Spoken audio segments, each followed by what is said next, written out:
Trip to Panama City Beach nearly turned deadly for a Georgia man after he contracted a flesh-eating bacteria. Tony Meredith said he had flu-like symptoms about a week after his trip. He went to the hospital where they told him he had necrotizing fasciitis. It started with a small scratch on his knee. He's expected to be okay. This is the first reported case of the bacteria in Panama City this year. Concern over the flesh-eating bacteria continues to grow heading into the 4th of July holiday. Doctors say the bacteria is not just in the water. 8 on your side's Jamel Lene joins us now from Candy Beach, where people are taking some precautions. Vibrio vulnificus, it's not just in the water. We're told it's everywhere, including the sand. James Paldino took his family to Candy Beach today. He's cautious, like everyone else, of what's lurking in the water. Flesh-eating bacteria has beachgoers on high alert this 4th of July. I have a 6-month-old and a couple other children, so definitely want to make sure that they want to, all the time, be clean and healthy. Cases have been reported around the state and the Bay Area. A 12-year-old Destin girl almost lost her leg to necrotizing fasciitis. According to the Herald Tribune, a woman visiting Siesta Key Beach in May was diagnosed with the bacteria. An Orlando woman got an infection visiting Sarasota Beach. Doctors were able to catch it before it got worse. Lynn Fleming died after contracting the bacteria last month after visiting Coquina Beach. But it's not just the water we need to be cautious of. It can be in the sand, they can be in any surface. Dermatologist Dr. Maria Hicks warns of cuts and scrapes. Consider shaving a few days before you hit the sand. There's a cut, there's trauma. It's very easy that happens, on the beach, you're running around. Then just make sure that you go wash it with soap and water. Medical experts say people should not be afraid of the beach, but be aware. I mean, life is there, and now cases are happening, but it doesn't mean that it happens to everybody. Doctors say check for any redness or any swelling in the area, and don't wait to go to the hospital. This bacteria spreads very quickly. In Pinellas County, Jamel Lene, 8 on your side. If you're going to hit the beach this holiday weekend, there's a hidden danger you need to be aware of. A rare flesh-eating bacteria is on the rise. Just last month, 2 people contracted necrotizing fasciitis right here in Florida. 77-year-old Carolyn Fleming died Saturday, 2 weeks after she cut her leg on a beach near St. Petersburg. Early last month, 12-year-old Kylie Parker contracted it when she scratched her foot in Destin. She had several surgeries and is undergoing physical therapy so she can walk again. Jacksonville University biology professor Dr. Anthony Willett joins us now. Now, the CDC says there are 700 to 1,100 cases recorded every year. We're going to talk about the warning signs, things you need to know. But first, I think it's important to point out it's not common, but we need to be aware of it. That's right. It's actually quite rare. The type of bacteria are common in coastal waterways, but in terms of people actually becoming infected and then for it to rise to the point of an actual disease state, such as what you were just talking about, that is very rare. Okay, so we've got to be prudent here. If you've got a cut, an open wound or something like that, should you not go in the water?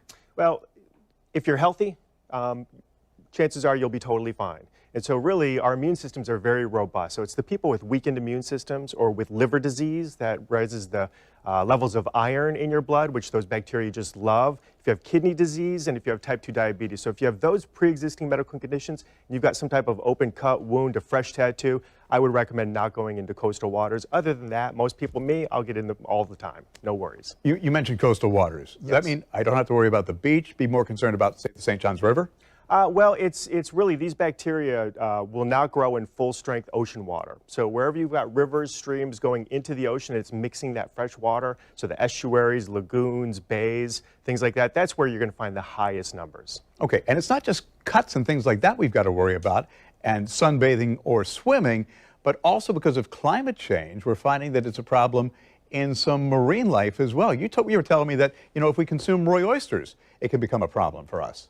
That's right. And so raw oysters, particularly Vibrio vulnificus, is the bacteria we're now starting to talk about. And the leading cause of seafood-related deaths in the United States, 95% of the cases are from eating raw oysters or shellfish that have this Vibrio vulnificus. And so they do grow to very high levels. But if you cook those oysters, no worries. If they're undercooked or raw, then you can get a big load of this bacteria and you can die from primary septicemia, which is when they get into your bloodstream and they release a lot of toxins, and essentially your immune system ramps up and you can go into septic shock and die. Now, I know that you and your students study this bacteria in your lab at JU. So I'm sure you got a lot of people who come up to you and say, hey, Doc, hey, Andy, I know you do a lot of studies about this. What are the questions they ask you? Yeah. One of the questions that my students often get is, aren't you afraid to work with it? And they say, no, because we run a modern biosafety level 2 lab there. Everything's safe. Everybody's properly trained. But yeah, my students are out there. They're analyzing these bacteria. One of my students recently isolated 30 different Vibrio vulnificus from local waters.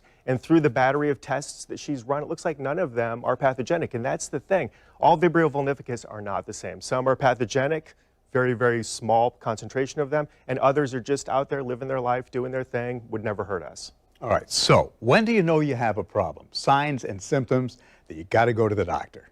So there's 2 ways. So you can get gastroenteritis from eating raw oysters, and so if you've got abdominal cramps, pains, vomiting, nausea, that type of thing, and you've eaten some type of shellfish lately, definitely go to the doctor and tell them what you've eaten. If you've been at the beach or you've been crabbing, you've been shucking oysters and you've got a cut, or you go in the water with a cut, and it's unusually painful. We all have scratches and we're like, oh yeah, that seems like a scratch, but if it's like, geez, I don't know, this seems a little bit more painful than normal, particularly if the pain is extending further from the redness area, then that is a sign that you definitely do not want to ignore, and you should definitely get it. But again, largely, people, even healthy people with cuts going into the water is typically not a problem. Well, I know in one of the cases that was in the news, the lady said it started off and it became a little discolored, and then the part of her leg became really black. Is that a good sign too? Well, yeah, that's well, it's a bad sign, but it's definitely an indicative sign of what I didn't mean good in a good way. Yeah. So these bacteria, they're called flesh-eating, and there's a wide variety of bacteria that can do this, but the kind that's more common, which is still uncommon, right? In Florida, this vulnificus, what they do is they release these molecules, and they're kind of like our digestive enzymes in our intestines. And so they degrade molecules, and they also release these molecules that cause our cells to actually commit suicide. And so then you get this blackened area that gets filled with blood, and what happens is, and obviously if you've got a big blister, after something like this, definitely go seek medical attention. And what happens is treatment of that, if you do get this truly flesh-eating, is debridement of the tissue, so removing loss of the tissue. And if the infection has really taken hold, what can happen is you may need an amputation. That's not uncommon when you've got flesh-eating disease. All right, so be prudent. Clean and cover any wounds you have, and no raw shellfish, and you should be okay.